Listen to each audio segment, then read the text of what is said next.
For the most part, the race cars are still locked away in the garages of all the members of the Washington, D.C. region SCCA. Maybe some of those towards the south are back on track like they were at Sebring last weekend. But tonight, we're going to go virtual racing again in the D.C. region SCCA Virtual Racing League here in iRacing at the Charlotte Roval. And this time, this season, we're trying something a bit different, something we haven't done for a very long time, and that's race open wheel cars here in this series with the FIA Formula 4. This is a car that we haven't seen a lot here on SimTV, but it was highly requested, Finian, and this should be fun to watch. 2 18-minute heats tonight in a rapid-fire heat race with about 21 entrants here this evening. I was going to say, can't wait to see these guys get underway. I've seen a lot of racing in Formula 4, the Formula 4 car over the course of iRacing since it's joined the service, and it has been a fantastic addition to the service. Just that perfect entry-level car. You get the, throw wings on it, you get that extra downforce to work with, and it just puts on some fantastic racing. And then we're at the Roval here. These guys are going to need that downforce to work with here because it's essentially, even though it's an oval or a NASCAR oval, it races like a street course. These guys are going to be chucking these cars around here. It should be some fun.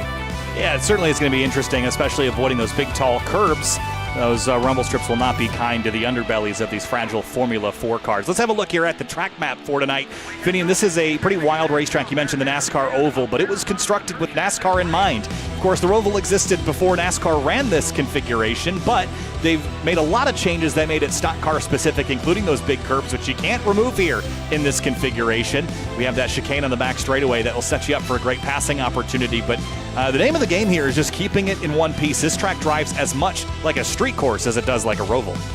Yeah, and that's what I alluded to earlier as well. It just really drives like a street course because especially in that infield section after turn 1 through turn 7 and 8, the walls are so close to these drivers. You make one mistake, you're going to go flying off into a barrier. There's not a lot of run-up. There's not a lot of leeway for these drivers, so you're going to have to be on it, especially in that section. You're going to have to take it maybe a little bit easy, but like you said, the name of the game is going to be making to the end of this race, and I shouldn't say just race because we have 2 races here, 2 heats for tonight. This is the only night we're going to be running this format compared to the rest of the season in this sort of exhibition pre-season round before the main point spring races start. Yeah, this is effectively kind of round 0 of the 11-round championship, right? This is not going to count for points tonight. It's just an opportunity for drivers to kind of learn the limits of this car, and at such a challenging racetrack, I think this is a great place to do it. See DJ Alessandrini late in his qualifying effort, but he's always one to watch here as he heads up onto the oval banking in NASCAR 3 and 4. He's got the Lizard Brains podcast on the side where DJ talks about all things grassroots racing with fellow podcaster Tom O'Gorman. No Tomo here tonight. But and I am seeing that we have the return of the second DJ Alessandrini. Oh, well, okay. I just was about to say that DJ Alessandrini. I would not be surprised to see that be Tomo himself. That was the case. Were you here at the Sebring race? Yes. Yeah. So I don't think it was a Sebring race. I forgot. I think it was at Willow Springs, one race I did there that we saw both of them. Or it might have been Sebring, I'm not quite sure. That's old DJ AI Sandrini. But DJ goes up to second. Andrew Pilata is at the top of the board right now here in qualifying. Trent McMillian in the number 8 works his way through the NASCAR banking. And these cars make a tiny little bit of downforce fitting, but you're certainly not leaning on it like you would one of the higher level performance formula cars. And they're relatively lightweight as well, very pointy cars. And one thing that will help here at this track in particular as McMillian goes for a McSpillion there at the exit of the chicane is its small size, right? You got plenty of space here where in some of the bigger cars this place can feel pretty claustrophobic. Yeah, you throw a 1,000-pound stock car around here, it feels very big and very claustrophobic, but these cars, you can see how small they are in comparison. The track almost seems too big for them, and this is a perfect place to have cars like these because it being so tight, you have a smaller car, it should be easier to race and make some moves, especially like you mentioned that back straightaway chicane as you see a bit of a spin from the number 6 car, that Zachary Zamoyda. Got Frosted Flakes number 6 down in here into the final chicane, trying to leapfrog these curbs and just too much, too fast. And you don't really want to slow these cars down all that much. They don't have an enormous motor, so you're carrying speed almost like you would a Miata. You just got a couple of wings bolted on and you're missing the fenders. But otherwise, there is some skill sets that will transfer over, but much lighter machine. And again, Zamoyda going for a slide. Tires are hot on that as Sean Fritz works his way around on his 5th qualifying lap. I think he's past where these will count, but just getting some extra practice in. Always worth getting a bit of extra practice, and especially with 2 races coming tonight, get a chance to get that extra lap time, track time I should say. and get out there here. As most of the main competitors that we're going to put a time down have. One of the DJ Alessandrinis, I would assume the real one, I think, is behind, or is the real one qualifying? It's a great question. Well, the 61, I would think, would be real DJ. Right. Just based on the number. And only make an assumption of who is in the number 11, but they have not gone out for a qualifying effort. Chris Harp in the number 1 is also a driver that has yet to qualify here in the final 2 minutes of asking. Oh, and actually, I just double-checked the other DJ Alessandrini is not here in the server, so we only have one. One and only. Yeah, if I had to make a guess, that probably was Tomo jumping in here before, maybe participating in the Grid Life race we've got right after this here on Sim TV, which will be an interesting thing. Some tin top running over there, some open wheel action here, a little bit of something for everybody. And popping the curbs there in this last chicane. There was some recent conversations in the time attack world, for those that are not familiar. Both in the SCCA and Global Time Attack and Grid Life, you can actually earn points at all 3 styles of events with the North American Time Attack Championship, which had its winners last season. And unfortunately, I think some of the winners didn't even know they won. So that's something that we're going to work on this season, is making sure everyone knows that there are a handful of events, both time trials events with the SCCA, Grid Life Time Attack events, as well as Global Time Attack. There are a couple select events where you can earn points across all of them and compete in one of 3 different tire treadwear classes and go for a championship across all the organizations. So some really exciting developments happening there to kind of, we're all doing the same thing in different places and different spaces. You might as well work together. Right? Yeah, I think so. Let's look at the weather, and it's about 93 degrees Fahrenheit track temp, 84.5 degrees air temp. That's relatively cool. And I think late in the day with some cloud cover, you see it's partly cloudy out. I don't think that's going to skyrocket up a whole lot unless the clouds clear, in which case it could be, hot enough to melt steel down there on the pavement. We'll see how things pan out. Yeah, I think these drivers are going to be looking forward to as much grip as they possibly can. We've seen a couple of drivers get a little bit loose again in that infield section, because that's where you're really going to demand as much downforce as you can from these cars. We've seen they do have the wings, but probably the simplest wings you'll see on a race car. They're very simple. It's effectively a straight plane across the front. It'll help a little bit, but you do need to modulate the throttle, modulate your steering to really angle the car in and kind of take it out through the corner. Especially the big thing is going to be watching these cars and managing them on the opening laps when you got cold tires.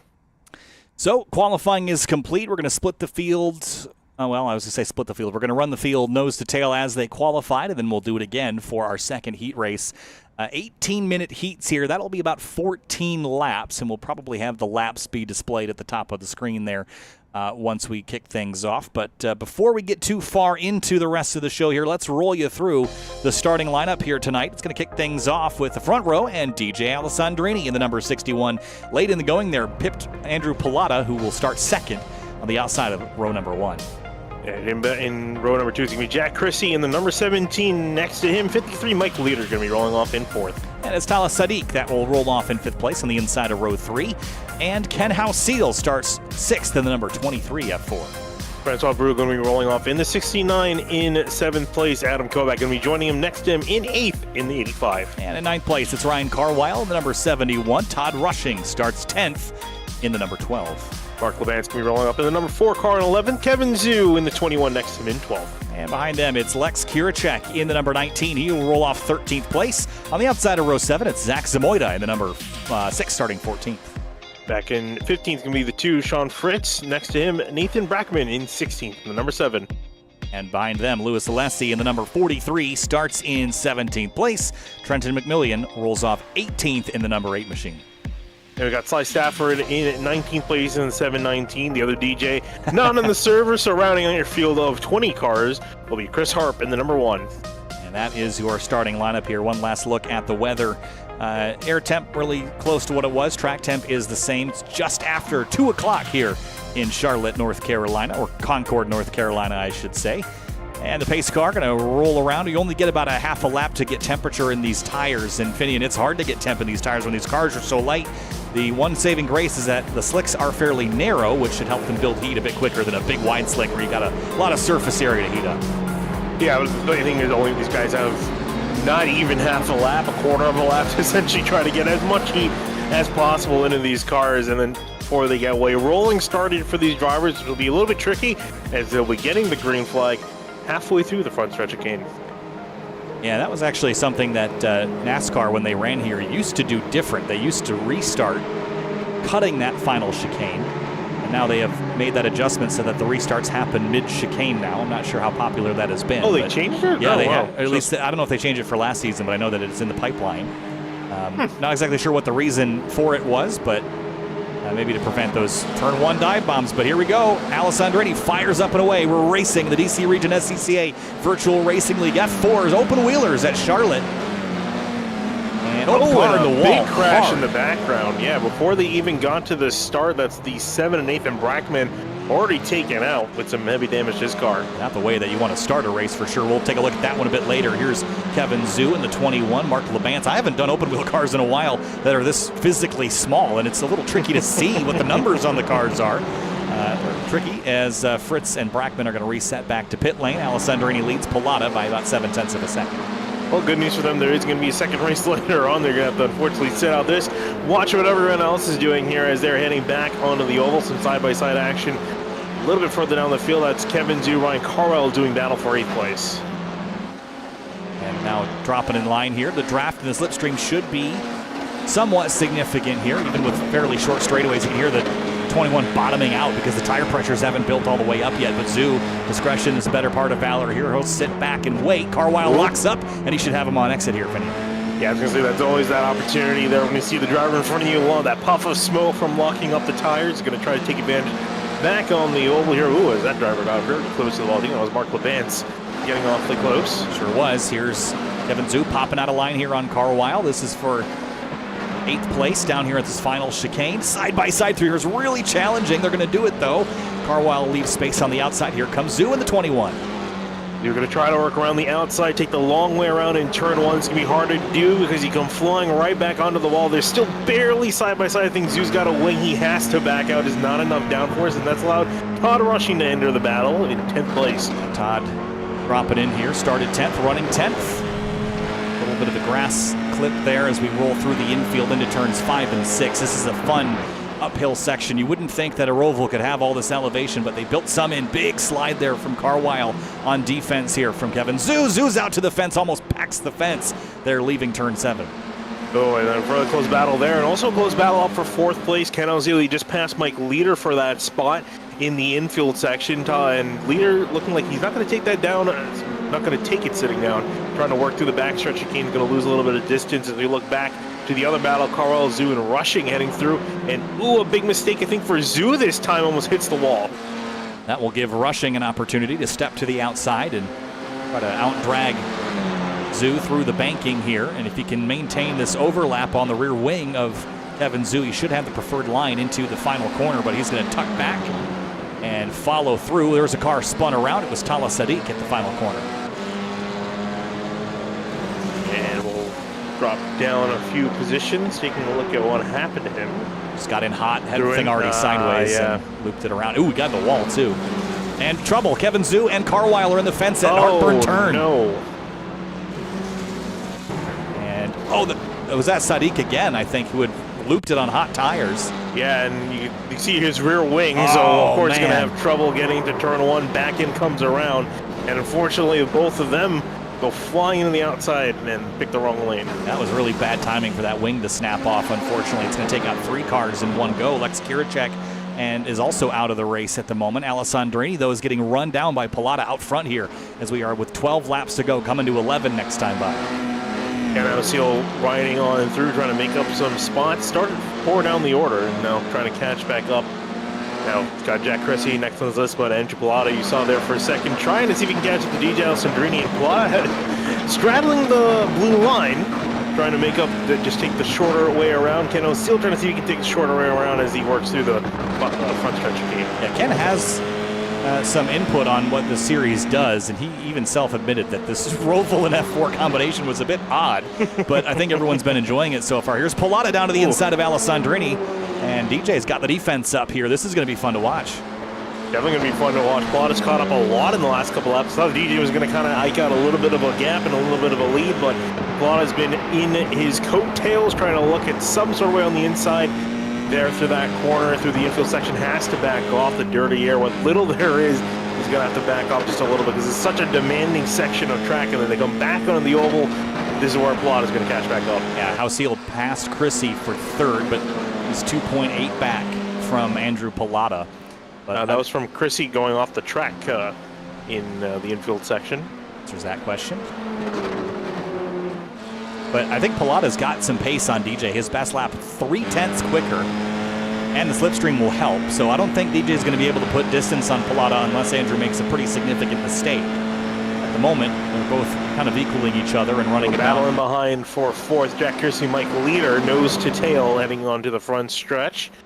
Chrissy's been losing out quite a bit on this lap, and I think just trying to see if he can stop the bleeding. Here, Leader looking to get a spun as they go flying through that chicane. Yeah, they really took advantage of the suspension on these cars through that last chicane. Just climbing up on it and hoping just to, if you can ride the first rumble strip airborne and clear the rest of the curbs, that's your best opportunity. If you go bumping along them, it is a pretty violent ride here, but Chrissy gained some time on Leader. In battle for fourth, but he's off in the grass now. Oh man, he's been really struggling this infield section there, and struggling a couple corners down the last lap. And this lap going to hit a little bit of the tire barriers, but got back up actually. As Leader made a bit of a mistake himself, Chrissy's back in behind. And up onto the back straightaway once again.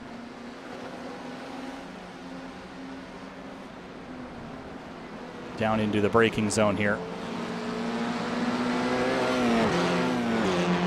You guys are really getting close to the walls is making me nervous. And also with the way they're just attacking the curbs, you mentioned before, with the way they're just kind of throwing them over the curves. It's a very fine line you have to hit going over the curves. You essentially use the curves to rotate the car, and if you don't hit them right, you're going to go either spinning around or flying into a wall. So it takes quite a bit of finesse to work it around here. As I'm curious what the last lap times for these drivers were. Allison Drini a little bit quicker than Pilata. Ken Hausiel actually a little bit slower. I was hoping to see if the 23 of Ken Hausiel could catch back up a little bit, as he's got about a 4-second and change gap back to him in third. Here's a look at the last laps there. DJ just ran, as you mentioned, his best lap. So did Pilata. So did Mike Leader. And as the fuel burns off in these cars, I'd anticipate the fastest laps coming a bit later in this race. But it's not good news for Pilata if DJ gets too far out front, because then he'll lose the advantage of that slipstream, which will keep him tucked up onto the rear wing of Alessandrini, provided he can stay within about a second. Here's he getting really close to the concrete wall on the right-hand side. That'll end your race. We've seen many times drivers getting out there in either GT cars, stock cars, go flying onto that wall, hit it too hard, and it pretty much ends the race. But Chrissy able to find that fine line, and here he comes with a bit of a run. Not going to be close enough. Whoa! That was tight on the brakes there. Oh, slip from Leader Leader. caught out. Yeah.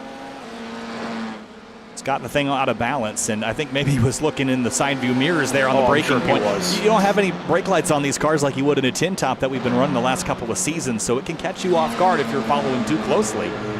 And just another reason to don't brake in reaction to the car ahead of you. Try to be just a little ahead of their braking point if you can.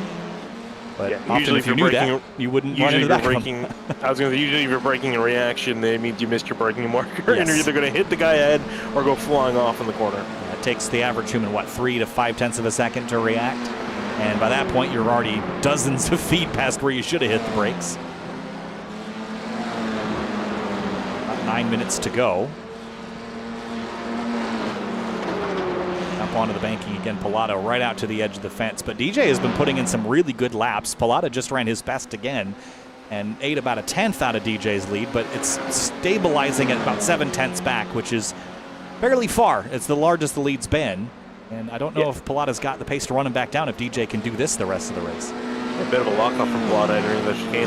I wonder if he may be doing it on purpose. Maybe trying to build, run a little bit of gap, maintain a bit of a cushion, then charge in later. I guess maybe save his front tires, because when you're running him behind the dirty air of the car up ahead, you're going to be using up more of your tires. So I guess maybe he's waiting for a late race charge. Either that, or this is him going full tilt and just trying to keep up. But I was surprised because he got so close to DJ that one time. It's kind of surprising to see him this far back. Yeah, he was right on top of him and had the opportunity to overtake, but didn't quite get close enough. DJ just ran another very good lap, 1:16.786. That was only about a 10th off his best. Jack Chrissy spun around. And out of 4th goes Jack Chrissy.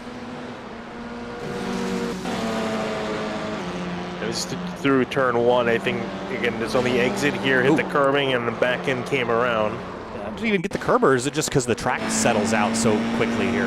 Might have been, yeah, might have been the liner. We'll see here. Oh, he did get a little the bit of curb, yeah, just a small bit. But again, these cars are so light, and they're not really designed to attack the curb. It's very much point-and-shoot cars, so that's the fine line you gotta dance. And unfortunately for Chrissy, it didn't work out that way. He's gonna come back out in 7th place. Yeah, they don't have the best ground clearance either. And you jump the curb, and then you land on the belly of the monocoque, and then your tires aren't touching the ground anymore, and as any racer knows, the fewer the tires that are touching the ground, the worse off you are.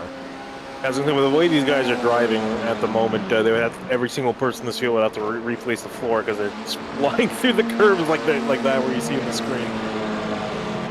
And Jack Chrissy now right behind Zach Samoida, going to try to grab one of those spots back. Samoida's been, let's see, about 2 seconds slower on average than Jack Chrissy, so Jack should make pretty quick work of this. Who knows how angry those tiny little slick tires are. They are really little on these things. Yeah, they were really small, and trying to see here if he can get past. He wasn't catching one thing, passing another. Whoa, that almost ended up in a wreck. I think Zamoida wanted to let him go, but didn't fully communicate that. How aggressive they are over those rumble strips. That's why we're seeing some self-spins that you wouldn't normally see. Todd rushing into pit lane. About 7 laps to go. Joining a handful of others that have seen the end of their night fairly early. And again, we still have that second race coming up as soon as this one is over. You really do mean as soon as these races go by very quickly. In between, yeah, they're going to have just 5-minute warm-up and then get back out there for another 18-minute sprint. Look at Pilata on the line, straddling that blue line. He's been doing that a lot. I think he's just trying to cut the distance down, make up some sort of time at Alessandrini. So here he's now starting making some more inroads. I think this is that charge he's trying to mount up and see if he can execute here. And I'm sure DJ's got some tricks up his sleeve. It's hard to justify how much of this is Pilata and how much is DJ slowing down, because DJ was 0.3 off a 17 flat, which is what Pilata just ran, and that's about almost a full second slower than where DJ had been running previously. So I think DJ might have just had an off lap in conjunction with Pilata having a slightly better than average one. So I think Pilata is willing to say that it's all him. It doesn't matter who's, if you're driving fast with the guy ahead of you who's driving slow, the result will be the same. And now the big thing too is he's very much within slipstream distance now onto the oval if he wasn't before. Got that gap essentially in half over the last lap. Still straddling. I'm surprised DJ hasn't picked up on what Andrew is doing. I think he almost picked up there at the end. I'm curious if you mimic that in 3 and 4. Looked like he did it at the banking in 1 and 2 for sure. And now, right here on the we're now right on the blue line. Not as much though. Pilata's right on it, straddling that line as Chris Harp has gone around, and he's got big time damage to the nose of his F4. Just wipe out on the front straight away, assume exiting the chicane. Just got loose mid-corner, then straight into the fence, and then at the Jack Chrissy had also just come down because of this issue at turn 3, got the inside rumbles, and he went into the wall pretty hard. Yeah, and then back end you see the rear wing come off, and effectively that's going to be over for you. That's very hard to navigate these cars. I said those wings don't produce a lot of downforce, but they produce what little you need to keep the rear end going in the right direction. Yeah, they're fragile things, aren't they, when you back them into the fence? Look at Pilata shortcutting again, trying to find some pace. That time through it at a 16.7. His 300's faster than DJ's 16.7, but both were kind of right back where we were in midst of the battle earlier. So this slipstream making Pilata faster, and DJ's towing the 96 along. But look at this line, and DJ again doing it, dropping to the inside.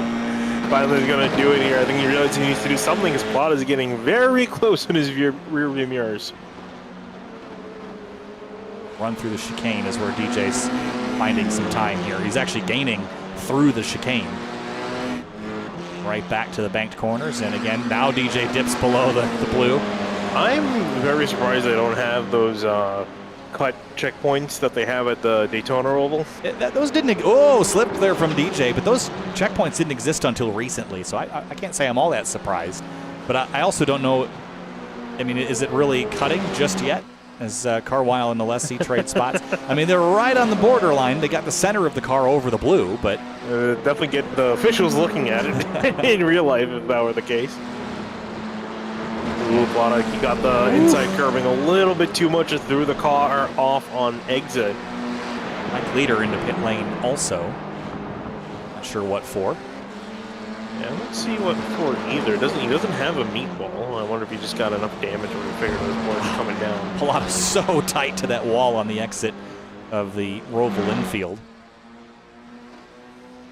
And now they've both figured it out, watching in the rear view and seeing what the trailing driver is doing to find an advantage. But now Andrew's going to have to lean on something other than creativity. He's going to have to outrace DJ at this stage. But look how efficiently DJ turns in and gets through that chicane.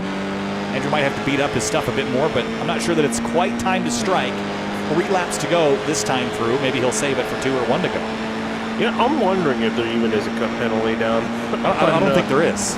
Yeah, so we're wondering when they'll figure that out. Yeah. Because I don't know if there's any specific rules on the track limits for tonight. Yeah, maybe a gentleman's rule. I mean, remember we did the Pro 2 trucks at Coda, and then they're all running the road course. They're all running the regular course fine. By the final lap of the same race, they're all cutting the grass. Plata took a swipe at Alessandro, and he's swipe or no swiping. We'll have to try that again. He's really getting close now, starting to poke the barrier. He had been effectively untouched since the drop of the green flag, and Plata trying to challenge that. I mean, this is hard. On the oval section, he's going to be better. Ooh, DJ slipping. Oh, he's gonna slide. Touch. There was a little touch there front to rear, and DJ kept it straight. Plata had to shake and shuffle, but that slight mistake almost put him in harm's way there. Yeah, in turn 7, DJ, where the back end was coming around, he had to back off, and I think Plata wasn't expecting that, but effectively he's here as a lap car ahead, so that could also play a factor. Gosh, you could just hear the underbelly just absolutely distressed at the moment. DJ going to take the normal line around. That might cost him. Here comes Plata. He's getting close. And into the chicane here. 2 laps to go. Plata's very close now. Sweeps out to the left, but he doesn't have overlap here. DJ's going to turn in, but now he can't. Plata's there to the inside. Big charge for Andrew Plata. Still on the inside in turn 2. He's going to be putting out to the outside. DJ's got the preferred line for the next couple of corners. Could see a close battle here. Plata can hang on. Might be able to do the pass. No, backs out. He's going to try the over-under. DJ's wide and in the dirt. He's going to swing to the right to try to throw the defense on him. Plata will have to look to the left again. An all-out brawl here at the front of the field, and DJ's wide. Here comes Plata, but again to the wrong side of the road. DJ struggle a little bit in this section. He gets a little bit loose. DJ still hangs on. Plata also loose. Back onto the oval. Here he comes now back on the bottom. That was phenomenal crossover work there by Plata to get the advantage and now take the lead. Coming to the white flag, but DJ's got to get crafty now. This is the first time he's been on offense all night. And here we go into the backstretch chicane for the final time this race. DJ going to back it out. Going to try to cut through and get a run out of the corner. And now just handful of corners left. Checkered flag will be this time through. And around the outside, here comes Alessandrini to the inside. Here they come. Not close enough. Andrew Plata in the final moments of asking steals one here at the Charlotte Roval. Alessandrini comes home second, 2 tenths back. And Ken Outseal in the wall. He'll have a big enough gap to finish, but he'll finish with 3 tires on that car. The 4th just hanging on by a thread there. Gosh. And with the rest of the field trundling around without any super tight battles, Alessi and Leader for 6th is the tightest one. We got a moment to show you some session results before things tick on over, so here's a look at that. Interesting up front, and Andrew Plata, to his credit, reeled in DJ and stole it back.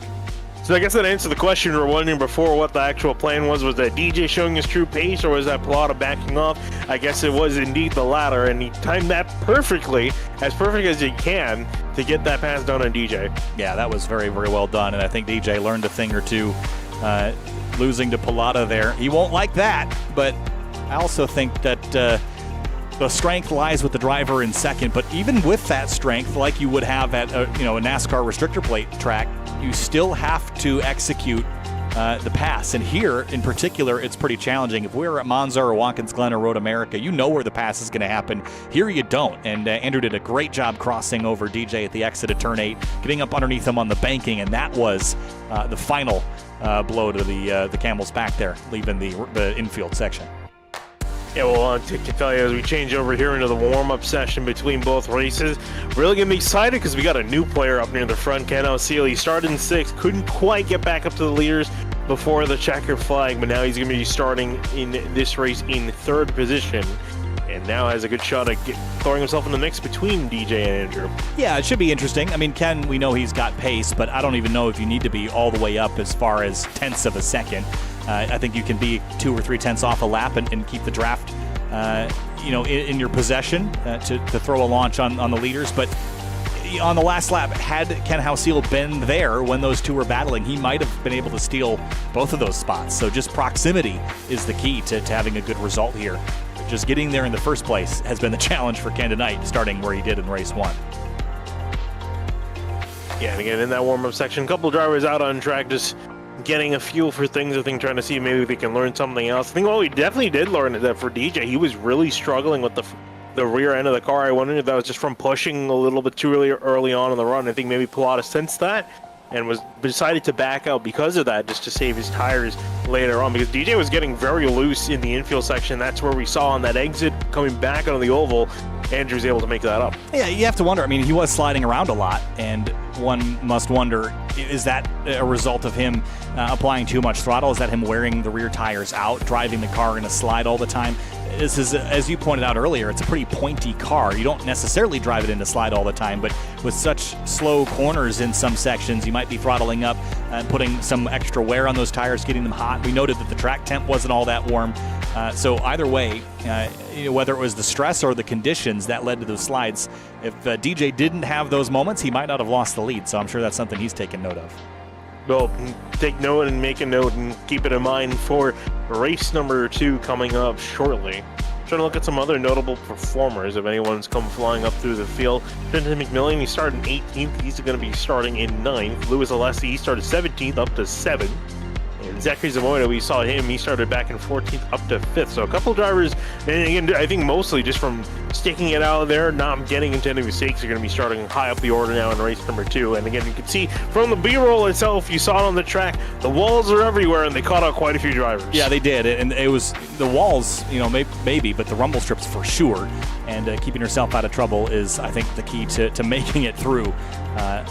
As far as things go. Trying to look at the schedule here and see what things are happening next week. Oh, this is going to be interesting with the schedule we've got here. We've got Motorland Aragon next week. Oh, yeah. The outer loop with this car. That's going to be a long lap, 30-minute race next week. And a long straightaway, too. Oh, gosh. You miss out, they take out like a bunch of infield section that bypasses the straightaway for the Grand Prix track, so that outer loop with that long straightaway, it's going to be a slipstream battle down there.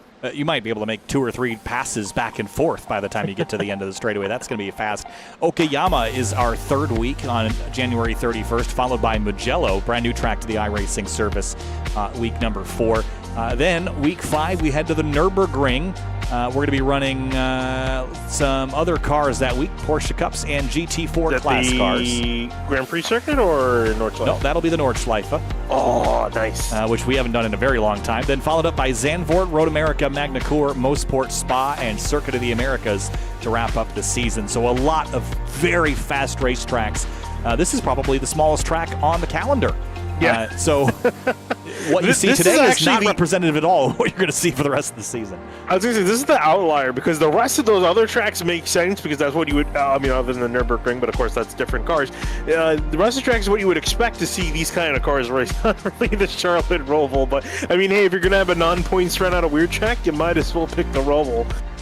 Yeah, I think the Nürburgring week, if my eyes are to be believed, which, trust me, they are not always to be believed, that will be running Tin Tops, Porsche Cup, and GT4s in collaboration with Grid Life. Not necessarily in the F4, but all the other rounds. Unlike the previous season where we had a couple different grab bag combinations, this will be all F4 other than that that 5th week at the Nordschleife. So all is exciting coming up this season as we still wait out the winter chill here in the northern part of the country. Yeah. It was so cold. I will say I got home in record time today. I think it's so cold people are actually working from home. And I got home from the office back to my desk sitting here in 20 minutes, which was the fastest I've ever done it coming back this way. So I'll take it. You know what's funny? Everyone complaining about the cold. In my office, we can't control the heat. They have the heat on full blast. And let me tell you, in my little office, it gets really hot really quickly. For some days in this winter, we've literally had to keep the window open because it just gets too hot in our room. We don't have that problem in a big warehouse space, so we actually worked from home yesterday because we couldn't keep the place warm enough. So that will be the death of me this winter if it stays this cold. But regardless, we're gridding up for our second race, another 18-minute, 14-lap adventure. We should be done racing by the top of the hour. We'll chat with maybe one of our winners or two before we head off and sign off for the evening. We'll be back with points racing next week with the Aragon race being our first round of the points-paying season.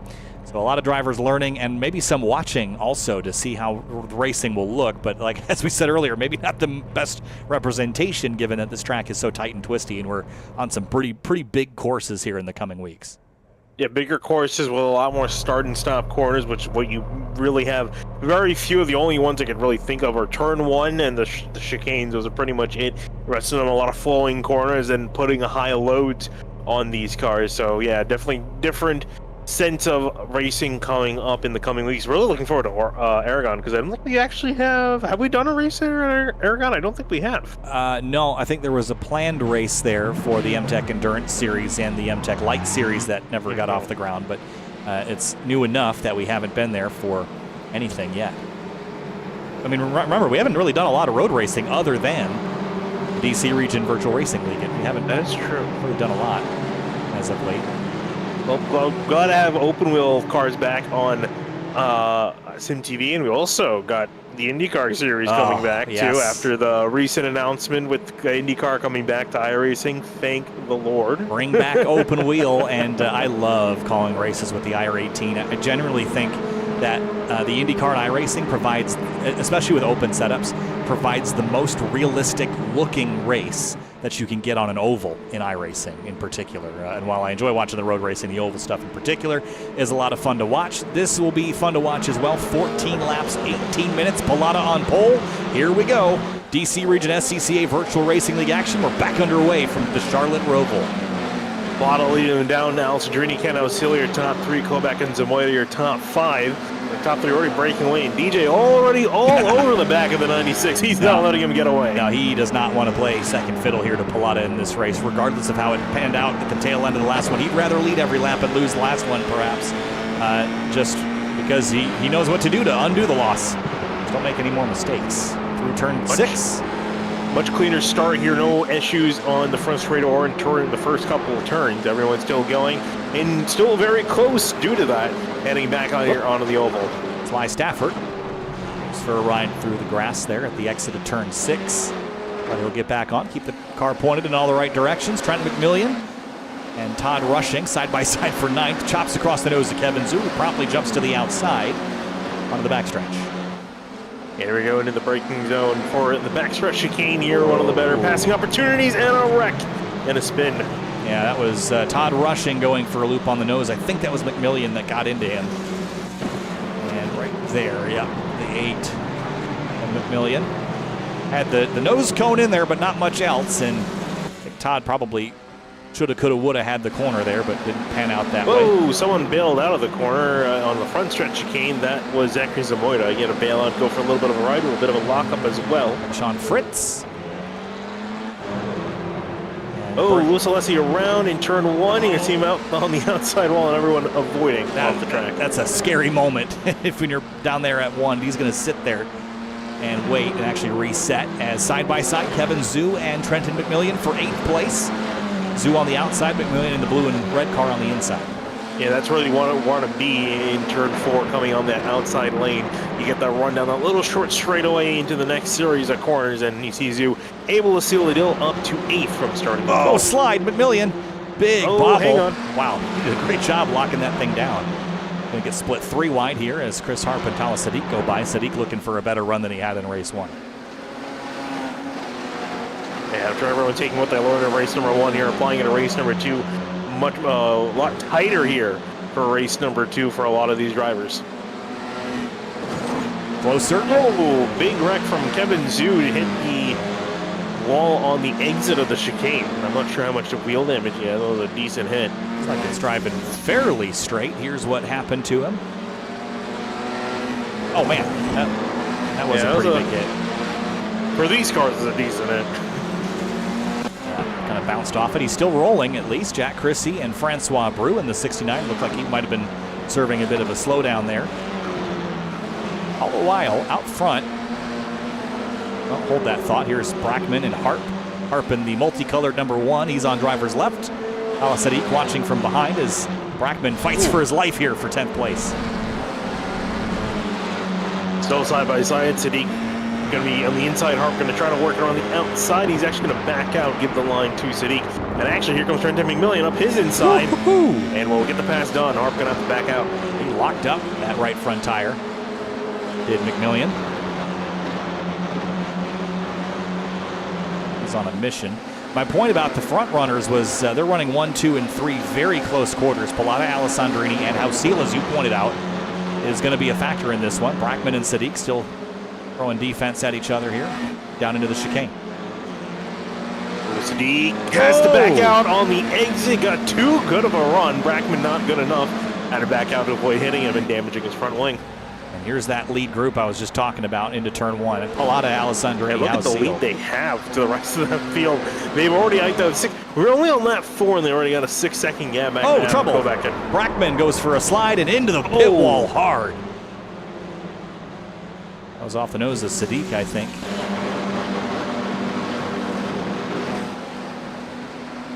Right there, Bobble and Sadiq just came in there with a big head of steam. Yeah, Sadiq was saying on the radio that he braked earlier than he was expecting him to. Certainly looked like that. Either that or Sadiq missed his braking point by about a country mile, but either way, the result is the same, and Brackman is out on lap number 4 of 15. Looking at Jack Chrissy here, he's catching up to Zachary Zamoyda for 7th place, one of the other closer battles on the racetrack in a NASCAR 1 and 2. And looks like Zamoyda's going high, and then actually let him by. Zamoyda did this in the previous race too, when Jack Chrissy was back on offense after spinning out. So it's been very gentlemanly tonight, maybe just learning the limits of the car. And Pilata is certainly there. Generally, here comes a battle. Speaking of which, between two guys that are acting fairly gentlemanly in race number 1. DJ trying to make a move, couldn't quite get there. Yeah, DJ popped out of line. Trouble between Harp and McMillan. They're spun out of the chicane, and Sadiq's going to get a piece of that as well. What happened there? Oh, I think it started with Kevin Zhu and Trenton McMillan. There it is. They had issues early in the race. Oh, and then Chris Harp kind of nowhere to go. Probably his best bet would have been a shortcut to chicane. Look at this. Dirt tracking. Well, the rallycross configuration apparently for these guys. And here comes Ken Hausil. Was waiting for the opportunity, I think, for these two to get involved, and here he goes to the lead. That was side by side for second still. Ken just came out of nowhere as Alessandrini and Pilata were having a bit of a skirmish for the lead, and DJ's in the fence coming back up onto the racetrack. Hey, going to fall back in line in 3rd. I think he's still trying to see if he can get a slipstream. Pilata has a bit of a tow from Hausil up ahead, so I'm not sure if he'll be able to get back on by. But what I really want to know, is a bit of a lockup from Pilata, is how on earth that started. Well, I did bookmark it. We can go back and look at it. I just don't think that this is quite done yet. Oh, it's definitely not done yet. Almost giving him a bum draft here. That you don't want to do that. Give it a try. Using their patent-pending monorail method down there on the blue line to try to make up some time on Hausil. But Ken was ready to pounce. Let's go back and look at how this all started. And this was running through turns 3 and 4 here. And I think DJ is going to run maybe wide on exit. Or Pilata, rather. They both? Yeah, and then Ken takes the opportunity to the inside and grabs both spots. Yeah, don't mind me, gentlemen. I'm just going to pass on through. Excuse me. And now he's got a 7/10 of a second lead, and they're leaving DJ in the dust here. 6/10 back. Now we saw Pilata get dropped as far as 8 or 9/10 back, and he was still able to recover. So it's far from over, especially with 9 laps to go. Yeah, it's definitely smarter, like I mentioned before. You don't want to ride directly in behind the coattails of the driver ahead for too long because you're just going to be using up more tire. And as we saw with DJ, it's important to save it. It's a good, valuable resource. You need to save those Pirellis till the later on when you need them. And I mean, there's not much point in staying right up ahead because the leader is right there as Hausil gets bounced out almost into the wall. Did you see, hold on a second, did you see how close he came here to smacking this fence? Watch the hands in the cockpit here through the chicane. Watch the wheel right here. All the way to the left once, twice, 3 times. Turning left when there's a wall coming up on the left. That's out of control. He did lose some time there. Oh, he hit the wall in the front straightaway. Here comes Pilata back on the rebound. Going to throw it up the inside, and he will seal the deal and take over the lead. Yeah, with how fragile these cars are, that hit could be a problem for Ken. It might not take the car out of the race, but it's going to make it drive a bit funky. Maybe adjust the camber and caster enough to heat up a tire more than the other. That'll bring DJ back into the mix as well. Meanwhile, Adam Kovac and Mike Leader are fighting for 4th. We'll keep you updated on the best and closest of the battles for at least the immediate time being. It's this one. Yeah, you guys a couple seconds off of the leaders as the leader's going to go a little bit wide in behind Kovac. Try to reel him back in here, coming back onto the oval. Now the closest battle shifts back to being the one for the top spot. Pilata on a defensive line down the back straightaway. See if Andrew continues to stick with his patent pending line here that's basically straddling the apron. That's what he did in the first race, and he will continue to do that. And Ken has not yet been enlightened. DJ trying it as well. He'll figure it out. Give him a couple laps. That's really close here. Oh, it's going to make a mistake again. That's exactly what he did the lap before, and that cost him the lead. Just went through the chicane, messed it up, went over the inner curving, and into the outside wall. Yeah, and Alessandrini was smart to be able to squeeze through here, but just got on curbs. The thing was already destabilized when he hit the second set of curbs. That was enough to chuck him back now to 3rd and just barely clinging to that because here comes Kovac. Yeah, it's going to be tough because Hausil's got some rear, damage to that rear wing. So if it wasn't driving funky before, it's going to feel funky. You can see him wobbling on the back end. Kovac going to take advantage, going to reel right up to his rear wing. Oh, and they make contact. And Hausil goes for a slide. Leader's in it, and now... Oh, boy. Everybody's in that one. Gosh. Thousands and thousands of dollars. Millions and millions and millions. Yeah, Kovac just gets in here hot and turns Hausil around, and then I think Kovac had a little bit of a guilty conscience there for a moment and then jammed on the brakes. He got hit by Leader, and then he went flying into... Was that what Brackman? was that at the end? I think it might have been... Yeah, it was Brackman. Yeah, No, it wasn't Brackman. Is it Alessi? No, who was that? It was Ryan Carwile. Oh. Answer E. None of the above. Yeah, Carwile, that car is damaged. He's going to probably have to pit. Wouldn't be surprised if he has a meatball. Does have a meatball, so he will have to pit and repair that machine. It's unfortunate. And that leaves Andrew Pilata with a 1.7 second advantage. DJ had to hit the binders to avoid Hausil spinning. We'll see what DJ can put in as far as lap times are concerned, but he's currently a little slower than Pilata and maybe overdriving seen in the grass there at the exit 4. This is the worst case because if anything, he was maybe pushing it a little bit too hard in race 1. He now has to push hard and wants to have any chance of getting back to Pilata. It's only going to make the situation with the tires a little bit worse on his end. Very close to that tire barrier, flirting with the limits. That's a fun wall to flirt with, but the one time that you miss it, or I guess you missing it, and you clip it, and then you go straight into the outside wall, which is just bare concrete, you will not want to do that again. But it helps with the open wheel nature that you can see where the corners of your car are. But especially when you're running something right-hand drive, I've made that mistake a number of times. I think we all have. Yeah. At least we don't have the death chicane on the backstretch. Oh, God. that would be a handful for these drivers. You would really have to have a lot of hope and trust in this car to throw it through there at speed. I think you just keep it pinned in this car. It might actually be easier than some of the bigger cars, but I remember way back when the Roval first released, doing a stock car race here with some of the hardline folks. I streamed that. That's somewhere way back on SimTV if someone wants to go digging for it. I streamed my perspective driving it and how little grip you had and having to sling through that chicane every single lap. I ended up barrel rolling over, but That was an evil track design. It was one of those track designs that you look back in 10 years and you go, how, like, you know, some YouTuber will make a video on like the weird chicane that only existed for 1 year. Yeah. You know? That'll definitely be a video. Oh, I think it already probably is. It probably already is. It's been a decent amount of time since we had it, but yeah, it's one of those things where you just kind of have to imagine that, you know, there had to be a room of people, dozens of people had to go through and be like, yeah, this is good. This is the best we can do for this. 2018 was 6 years ago. But somehow that feels so much longer ago. It does feel long. I mean, I think due to the recent global events, it feels probably even longer. You know, 2007 simultaneously feels like forever ago and yesterday. Yeah, it really does. I think someone pointed out that, you know, 2014 was 10 years ago now. Yeah, I remember in 2007 when I was in 3rd grade. Sorry to date anyone that's watching. But I was in 2007, I was in 3rd grade. And I remember disliking when it turned to 2007 because it was an odd number. Oh, yeah. And then I had the realization that it would be an odd number every other year. And that was a disappointing realization.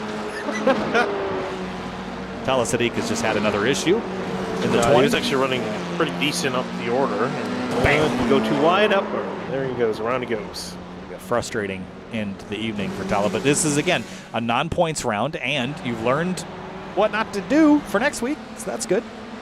Yeah. I think everyone already knew not to hit the fence, but it's usually how you get there. That's the thing that everyone... I mean, hey, it's pre-season testing. Usually not a race company with it, but we have a little bit of a race company with it. It's good, which is good practice so these guys get a chance to race around each other, kind of feel how this car races a little bit. Oh, is Kevin Zew's got a tire that's got a lot more toe. Yeah, it's probably... Ooh, you see him fighting it. Maybe a little easier to see from this angle. That right front wheel. Is that the Mercedes F1 patented DAS system? No, I don't think that made it down to Formula 4 just yet. I thought typically both wheels are supposed to do it, not just one. Yeah, no, this is not installed behavior. Gosh, this car is looking pretty secondhand, isn't it? Yeah, he actually got the damage coming from the back of the front stretch cane last time by. Actually, no, he had it before then. He actually could have pit. He decided to soldier on. He does have a meatball. Yes, turn right to go left. He decided to continue. As our favorite Pixar characters once said. Does he try to turn the wheel left at all? He just has to steer it less right to go left. Watch this. Whoa, there's a little steering in there. Now center, now right. More right now.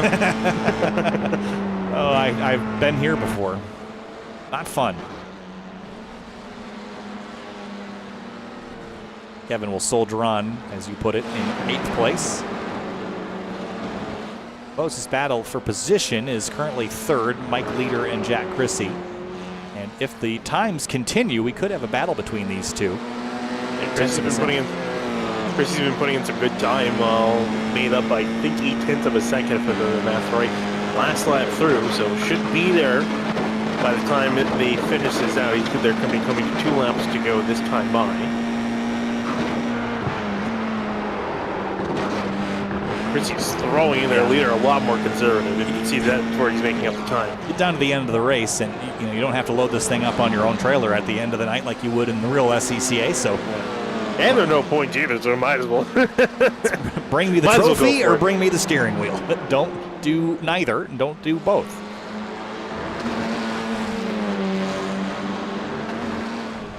And now he's made out a huge amount of time. It's a matter of where he can try to make the move, and if Leader's got anything in store. Have a look at him here, I think.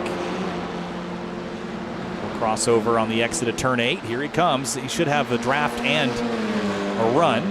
Thought he was going to drop to the inside there, but ran out of time. He'll jump to the outside here and make this pass. This is for a podium spot. You can see the damage to the Leader in the 53, and it's going to pull down to the inside, and I think going to let him on by because of the damage. Chrissy's through. All the while out front, this should be, and it is, our final lap. Andrew Pilata comes on through with 1 minute and 10 seconds left on the board. Alessandrini 4 seconds back. And it's rare that DJ without major dramas, doesn't win a race, and in both races tonight, he'll come up one spot short. So this will be an interesting season. I wonder how DJ is going to play with this. You know, this is going to be a draft series, and typically DJ doesn't have to really contend with it all that much. He's able to break away, but it will be challenging at some of the bigger racetracks, starting at Aragon next week. We're going to tracks with some fairly long straightaways where you can't avoid it. You know, typically with the MX-5 and the other series racing, you know, those typical club racetracks in the U.S. and in Europe, but are much shorter straightaways. But now we're racing the big boy tracks, so that's going to be a big difference. Ken Houseel said, sad I wrecked myself, but Charlotte Roval, so whatever. And then he says, earlier eating of ice cream for me. So he's already celebrating. Andrew Pallotta. He's the real winner of tonight. I would say so. Andrew Pallotta, checkered flag for the second time tonight. This one, no questions, no denial. Second win of the night, and, well, it won't count for much. Pallotta wins the Charlotte Roval, takes the sweep home here in Concord, North Carolina. DJ Alessandrini second, and Jack Chrissy will soldier on for a podium in third place. And Mike Leader really saw a comeback for him from 13th. I'll say. And then People's Champion Kevin Zhu dealing with, well, this is a battle here between him and Ryan Carwile, and I don't know how much of a battle it will be with the kind of cockeyed right front tire on the 21. He's also got a penalty coming towards him when he comes across the line because he has the meatball. Oh, well. Yeah, I think this is a personal victory for Kevin Zhu. I don't know that Kevin's Italian, so he's not much of a fan of meatballs. Or would he ever choose to serve them? Hey, you don't know. He might really like them. Carwile's got similar damage on the right front as well, but Carwile 8th, Kevin Zhu 9th, and whoop! Oh, well, that car's... He's probably a new car for next week. Bring me the trophy or bring me the steering wheel, and let's have a look at the race results here from Charlotte. Pallotta, Alessandrini first and second in both races tonight. Then Jack Chrissy in third. Mike Leader, Francois Brou rounding out the rest of your top five. Zach Zamoyda, I think he was sixth in both races, or awful close to that. Todd Rushing, Carwile, Zhu, and Fritz, the rest of your top 10.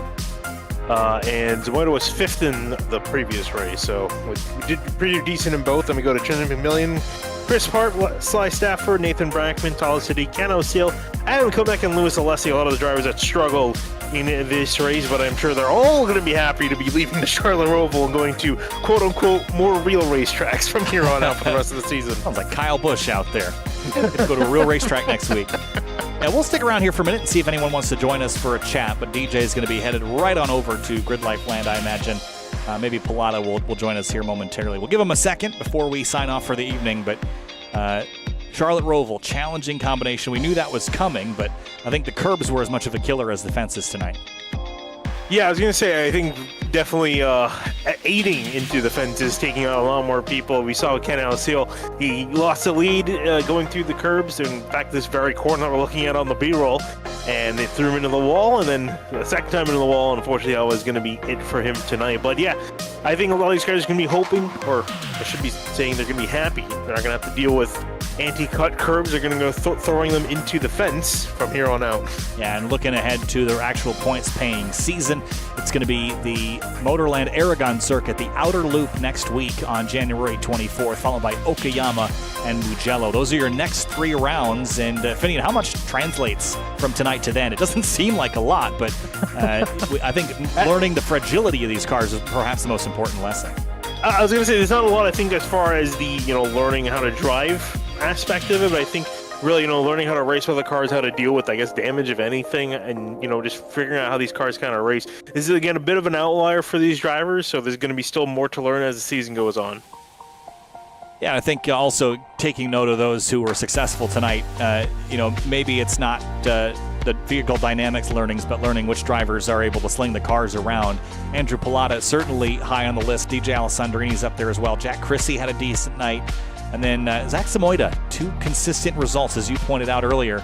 Maybe that's an eye we should keep on him for this entire season. Again, different skills, but I think from track to track, most of the drivers should kind of carry over their pace from one to the next. And then it just comes down to racecraft, and that'll be fun to watch. Absolutely, it will be fun to watch here. Still waiting to see if anyone's going to be joining us. I'm doubting that a little bit more as it goes on. I think everyone's moving on to the next race coming up in just a couple minutes. Yeah, we're going to sign off here for the Washington, D.C. Region Virtual Racing League SCCA broadcast. We'll see you next week from Aragon. Where's that at? Spain? Yes. Okay, I'm not sure. But Spain, virtual Spain next week for the first points-paying round of the DC Region SCCA Virtual Racing League. Thanks so much for watching, and we'll see you next week with the FIA Formula 4.